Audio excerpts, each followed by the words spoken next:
Nako! Ay pati daw si Digong meron ng statement nga tungkol kay Harry Roque. Siguro alam din na itong mga Duterte.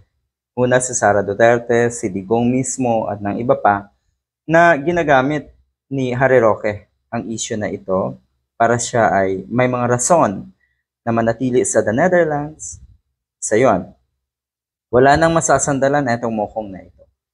Ang totoo niyan, madalas kasing sabihin natin si Harry Roque na siya daw ay political harassment daw ang ginagawang ito ng gobyerno ng ating ng administrasyon ni PBBM sa kanya dahil siya daw ay Duterte alay. So ngayon, na tinuldo ka na ng mga Duterte na hindi ka nila alay, na wala silang pakialam sa'yo, paano yan? Paano yan, Mr. Harry Roque? Ang kapal kasi ng mukha na itong damuhong ito. Ano ho? Ayan. Not wanted by the Dutertes. Una pa lang, kung matatandaan niyo po, pinagsisiksikan na itong si Harry Roque na maging parte siya ng legal team ni Digong. At doon pa lang siguro napansin na rin niya, na naramdaman na rin niya na wala siyang amor sa mga Duterte.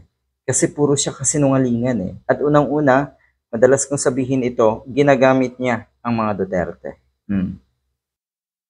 Sabi nga ng isa ring DDS lawyer, dahil nga daw sa kadaldalan na itong si Harry Roque, isa ata daw sa mga rason yan, kaya iwas pusoy itong mga Duterte sa kanya. Sa kanya nagmumula ang lahat ng gulo eh. Or sabihin na natin, ang daming gulo. Within DDS community lang, ang daming gulo at ang pinagsisimulan o pinagmumulan ng gulo na yan, kadalasan, ay si Harry Roque.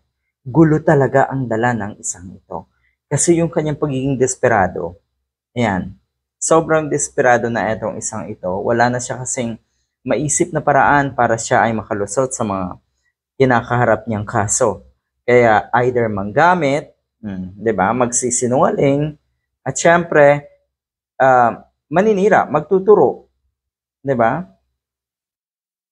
At kung makikita nyo, lalong tumitindi rin ang away ngayon atong si Harry Roque at ang lead counsel nga ni Digong na si Nicholas Kaufman. Ito daw ay simula pa lang. Napansin na ni Nicholas, ni Attorney Kaufman, na etong si Harry Roque ay panggulo. Etong si Harry Roque ay kakaiba yung kanyang fantasy sa the Netherlands. 'Di ba? Ito yon. Duterte's lead counsel also exposed Roque's supposed crazy attempt to sue the Dutch government while begging them to release Duterte. Embarrassing. Nakakaya daw itong mga hakbangin nga na ito at pakikialam na itong si Harry Roque sa kaso ni Digong. From day one, Roque has undermined me and misled the public. Yon. No one is interested in him as a lawyer.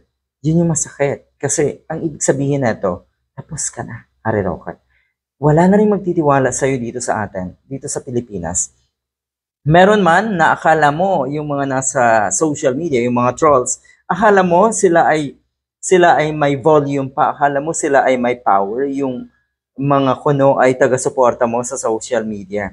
Hindi, gaga.